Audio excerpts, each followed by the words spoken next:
সাহাবারা যখন সালাত পড়তেন পাখি এসে মাথায় বসতো, আর পাখি কি মনে করত এটা খেজুর গাছ। সাইয়েদনা আলী রাদিয়াল্লাহু তাআলা আনহুর পায়ের ভেতরে তীর ঢুকেছে, যুদ্ধে জখম হয়েছে, উনি তীর বের করতে পারে না। তীর ধরে টান দিলে উনি চিৎকার মারে। বিশ্বনবী বললেন, আকিমিস সালাহ আরিহনা বিস সালাহ ইয়া বেলাল, বেলাল ইকামত দাও। আরেক সাহাবীকে বললেন, তুমি লুকিয়ে আমরা যখন নামাজ পড়বো তুমি আমার মেয়ের জামাই আলীর পা থেকে টেনে তীর বের করবে। বিষ্ণু যা বললেন সে তাই করলো। নামাজ চলা অবস্থায় সাইয়েদনা আলীর পায়ের কাছে যে টেনে তীর বের করেছে, ফিনকি দিয়ে রক্ত বেরিয়েছে, কিন্তু সাইয়েদনা আলী টের পায় না। উনিও নামাজ পড়ে, আমরাও নামাজ পড়ি, আমাদের নামাজের মধ্যে কোনো খুশু নাই, খুদু নাই। আল্লাহ বলেন, ক্বাদ আফলাহাল মুমিনুন আল্লাযীনা হুম ফী সালাতিহিম খাশিউন, successful indeed are the believers who offer their 5 times salah with full of solemnity and submission. সফল তারা, ঈমান এনেছে যারা। তবে ওই মুমিন যারা নামাজে যখন দাঁড়ায় তাদের অন্তরে ভয় থাকে কার? আমাদের নামাজে তাড়াহুড়ো আছে না নাই?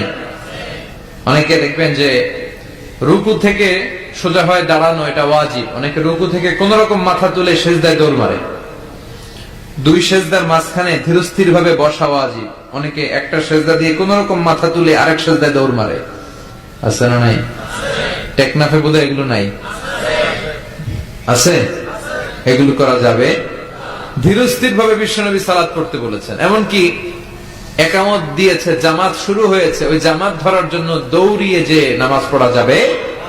নো রাশিং ইন সালাত, নো হ্যাস্টিনেস ইন সালাত। সালাতে তাড়াহুড়ো নাই, সালাতে আছে ধীরস্থিরতা, রিল্যাক্স। সালাত মানে কি? রিল্যাক্স করবেন, আপনি আরামসে দাঁড়াবেন, আরামসে রুকু করবেন। বিষ্ণু বলেছেন, ইদা উকিমাতিস সালাহ, যখন নামাজের একামত হয়ে যায়, ফালা তাতুহা তাসআউন, তোমরা দৌড়ে দৌড়ে সালাতে যেও না। ওয়া আতুহা তামশুন, হেঁটে হেঁটে যাবা। একামত হয়েছে, দৌড় দিবা না, হেঁটে হেঁটে। ফামা আদরাকতুম ফাসাল্লু, যতটুকু যে পাবে ততটুকু পড়বে। ওমা ফাতাকুম ফাআতিমু, যেটা ছুটে যাবে পরে নিজে নিজে পড়বে। কবুল করে নেবে কে? আল্লাহ। আমাদের অনেকে আছে, নামাজ শুরু হয়েছে, উনি ওযু করতেছে, উনি টের পাচ্ছে কিছুক্ষণ পরে ইমাম সাহেব আল্লাহু আকবার বলে রুকুতে যাবে, আর রুকু ধরার জন্য অনেকে দেয় দৌড়। আছে না নাই? টাইলসের মসজিদে অনেকে দেয় দৌড়। এক লোক দৌড় দিছে, উল্টায় পড়ছে, লুঙ্গি একদিকে, মুসল্লি আরেকদিকে। টাইলসের মসজিদে ওযু করে দৌড় দিবেন না, খবরদার। ওযু করে পিচ্ছিল পা থাকে, আস্তে আস্তে যাবেন, না হলে দুর্ঘটনা ঘটে যাবে। দেখেন, বিষ্ণুনবীর সুন্নাহ আছে যেখানে বরকত আছে, সুন্নাহ নাই যেখানে বিপদ আছে। এজন্য সালাতগুলো যেন ধীর স্থির ভাবে হয়। আবার সালাতের পরে তাসবিহ পড়ে না লোকজন, নামাজের পরে কি পড়া সুন্নাত? তাসবিহ। কিন্তু আমরা নামাজের পরে মুনাজাত দেওয়া সুন্নাত বানাই ফেলছি। আছে না নাই? আসসালামু আলাইকুম ওয়া রাহমাতুল্লাহ, আসসালামু আলাইকুম, আল্লাহুম্মা আমিন ইয়া আরহামার রাহিমিন। আছে না? তুমি কি বললো আমিন ইয়া আরহামার রাহিমিন, এটা কি দোয়া?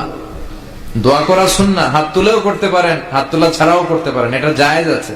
কিন্তু সালাম ফিরানোর পরে বিশ্বনবী দোয়া করতেন না তাসবিহ পড়তেন? তাসবিহ পড়ে না, এই তাসবিহগুলো পড়ে না, সুন্নাত পড়ে দৌড়। বিশ্বনবী লম্বা সময় বসে বসে তাসবিহ পড়তেন। 33 বার সুবহানাল্লাহ, 33 বার আলহামদুলিল্লাহ, 33 বার আল্লাহু আকবার, 34 বার আল্লাহু আকবার, পড়ে না। আবার বিশ্বনবী ফরজ সালাতের পরে আয়াতুল কুরসি পড়তেন। বিশ্বনবী বলতেন, মান ক্বারাআ আয়াতুল কুরসি দুবুরা কুল্লি সালাতিন মাকতুবা লাম ইয়ামনাহু মিন দুখুলিল জান্নাতি ইল্লা আল মাউত। প্রত্যেক ফরজ সালাতের পরে যে আয়াতুল কুরসি পড়বে তার জান্নাতে যেতে কোনো কিছুই বাধা দিতে পারবে না, একটা জিনিস ছাড়া, সেটা হলো মরণ। লোকটা মরে না, তাই জান্নাতে যায় না, মরলেই জান্নাতি। এত দামি ইবাদত তাসবিহ ছাড়া যাবে? কথা বলে। এজন্য ফরজ সালাতের পরে আমরা আয়াতুল কুরসি পড়ব। কি করব? রাজি আছেন সবাই? এজন্য সালাতে যেন আমরা মনোযোগী হই, আমরা যেন ধীরস্থির ভাবে সালাত করতে পারি। কারণ আউয়ালু মা ইউহাসাবু বিহিল আবদু ইয়াউমাল কিয়ামাতি আস-সালাহ, কিয়ামতের দিন সর্বপ্রথম আমাদের যে হিসাবটা আল্লাহ নেবেন সেটা হচ্ছে সালাতের হিসাব। আওয়াজ করে বলেন তো, কিসের হিসাব? সালাত।